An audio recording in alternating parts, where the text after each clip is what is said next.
Anyway, hey guys, Tom here. So this will be the 2 weeks of videos in one. I'm just going to run over how I've structured my ads and just they're starting to work better now, as well as how the outreach and stuff went over the holidays, signing on clients, 2 or 3 little notes from there. Hopefully you guys will find valuable. And yeah, so I did miss a couple days of recording. My outreach as well as recording replies I wasn't always accurate with.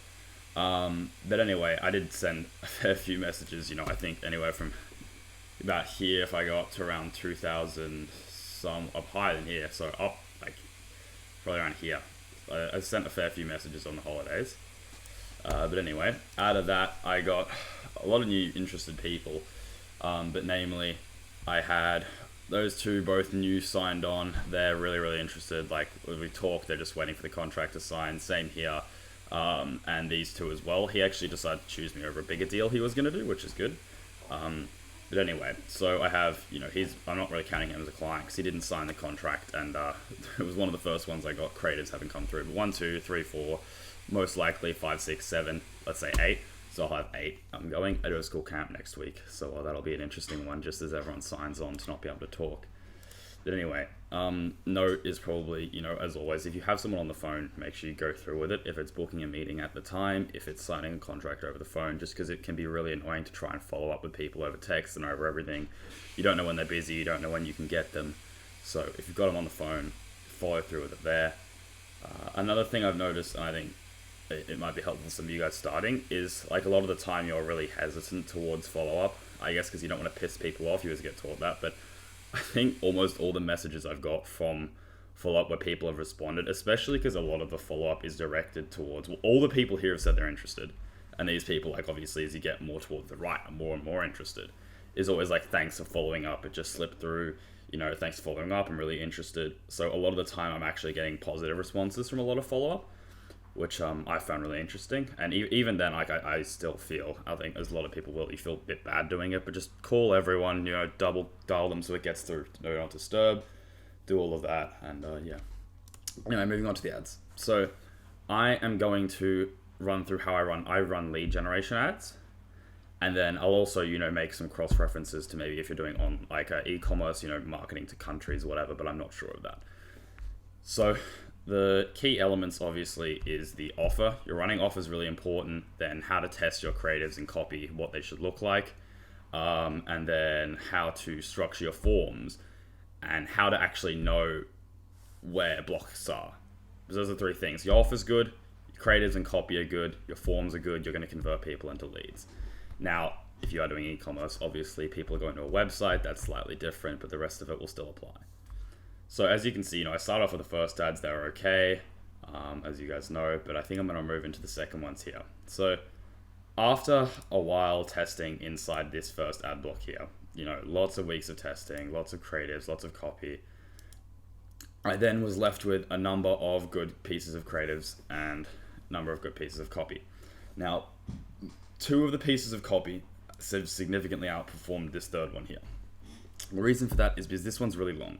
If you look at it on a phone, even if I go, I don't know where I can see ad preview, maybe here, it's actually really difficult to do this. These dig-in points are not good. It's not good for a phone. So you'll see this piece of copy here. I open it up here. It's nice and consumable, but I would say the best one I have, although it does perform very similarly to the first, is this. So I'll analyze this a little bit. Basically, you do want to call out your target audience in some way. Now, that doesn't have to be a direct call out like I've done here.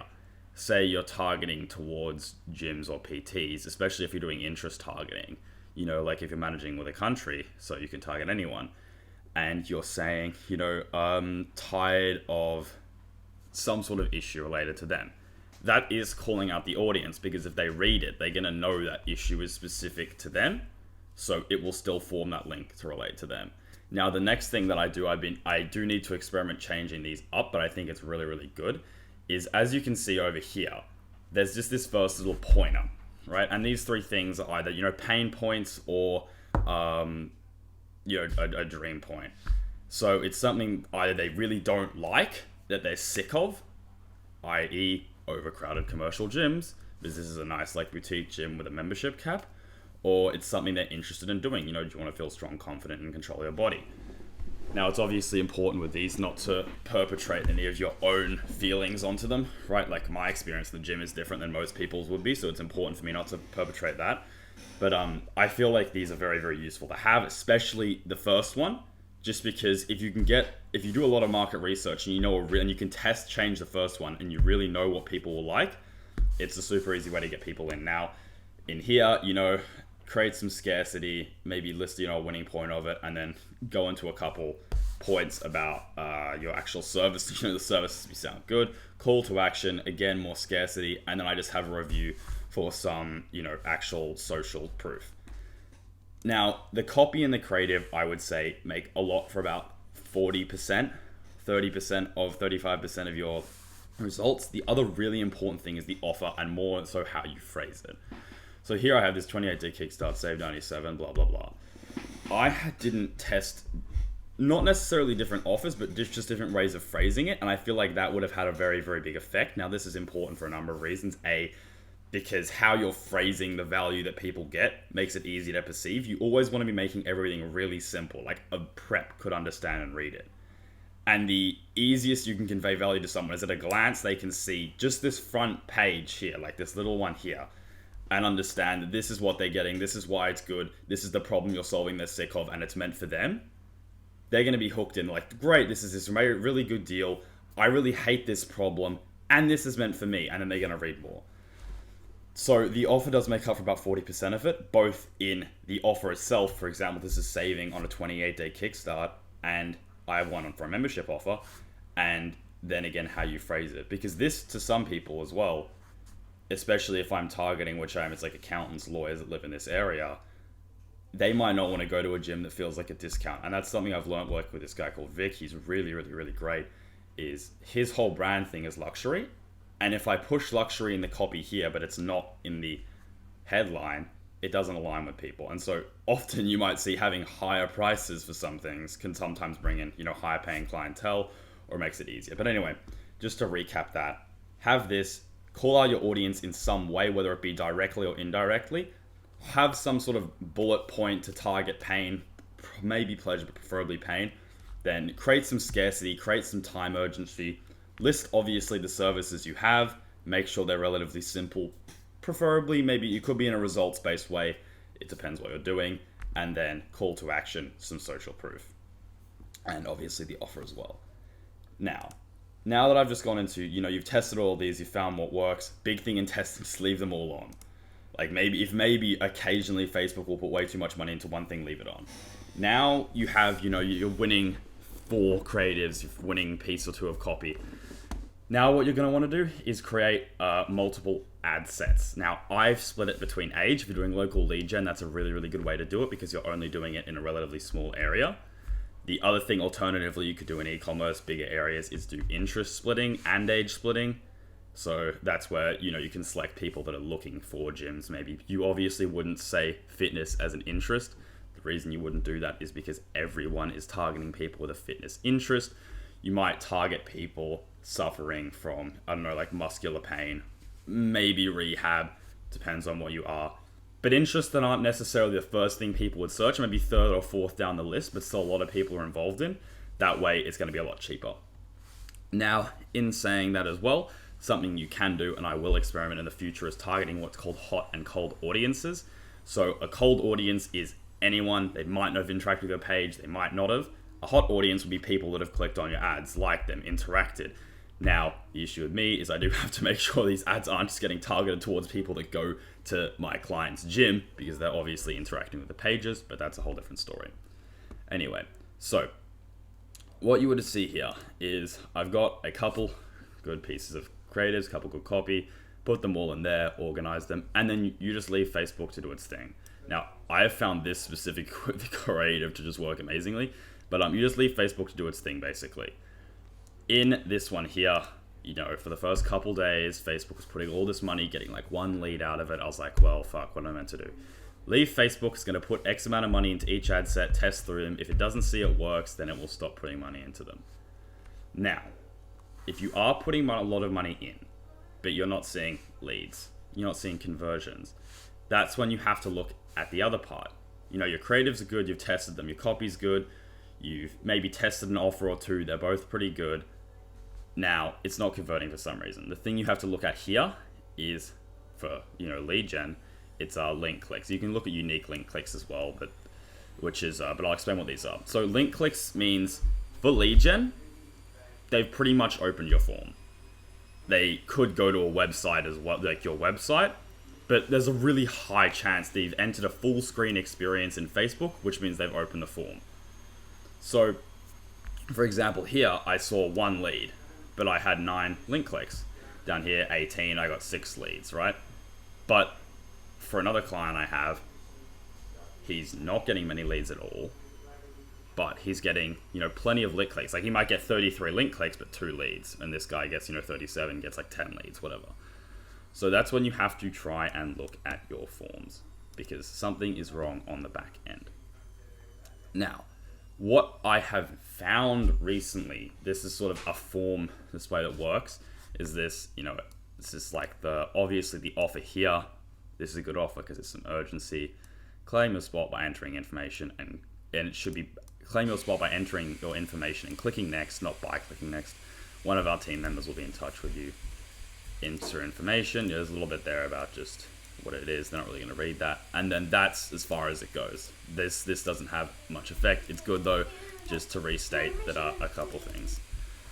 So something which made a lot of sense when I first learned it is you're not trying to provide them like it's an ad. You're not trying to reconvince them. They've already been convinced enough to open this. All you're trying to do is guide them really simply on the next step to take, right? You give someone an instruction manual with page by page instructions on how to do things.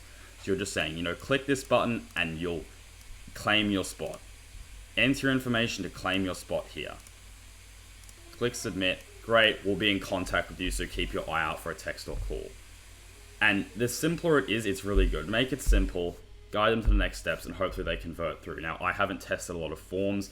I have actually tested a few forms, but not the same volume. I would like to get through them. But yeah, I would say those are the most important things in the ad. Test the copies, test the creatives. Don't do too many at once unless you've tested them before. Make sure inside of your copy you have all the things that I previously mentioned. And if you're getting lots of like link clicks in the ads and no conversions, you've got to make sure that you look at your forms and you say, right, how's my form looking? Is my form good? Is it just guiding people through the next steps, or is it really, really confusing? And once you've done all of those things, you should be good. Now, a little bit more on the ad in how I split the ad sets and the campaigns. I'm going to run a 28-day offer and a membership offer, and then have my 4 age groups and just rotate through them week by week. So I have 1 week on, 1 week on for this, 1 week on for this, 1 week on for this, 1 week on for this, then I go to the next offer. The reason you do that is because you want to avoid bombarding people with the same offer, because you will pretty quickly deplete how many people are going to want to view that. And the way you can see that is per ad center account. So this means how many people, how many unique accounts have actually seen that. And then you can see how many impressions this has done. So this has only reached 2,000 accounts, but all those accounts have probably seen it about twice. So that's always important to keep it in consideration. You can see that by the frequency there. So an example of one guy that isn't doing so well here is this client. I really don't know why exactly his stuff doesn't work. It just doesn't. This week has been really funky because I had it on the whole week and it decided to spend $6 on a $20 daily budget. But you'll see here, like, he gets 21 link clicks. He's getting plenty of link clicks. I guess had a bad form here, whatever it was. But things just don't convert. So that could just be down to the fact that his creatives are pretty terrible. I don't have new ones, but I don't like to try and blame when I got there. But anyway, I hope you guys found that useful. I'll keep you updated as I move forward on how all the ads are running, because I will be making some new, obviously, ads for some of my new clients. Now, I might try and just add a little bit onto here. I'm going to save this recording, start a new one just in case this gets off tangent. But I'm just going to run you through some issues I've encountered onboarding people that I think could be super, super valuable to you guys. All right, so you've got your new client, need Facebook access, right? You go, get them open Meta Business Suite. Now, this is taking the example of they don't have an account that's already linked up, they don't have anything. So they click here and it's just their Facebook pages. It doesn't have a business account that's there, right? You might say your account, those, right? Well, you're going to have to create a business account. They're going to create their business account. Great. Now you're going to click there. On the new business account, you're going to click the cog. Now it's going to load for a second. You're going to go into here. You're going to click, if this decides to fuck off, there's a little business assets tab. Right? Obviously my Wi-Fi is not having it. There's a business assets tab here. They're going to click on that. Then they're going to click add assets, Facebook page, claim an existing Facebook page.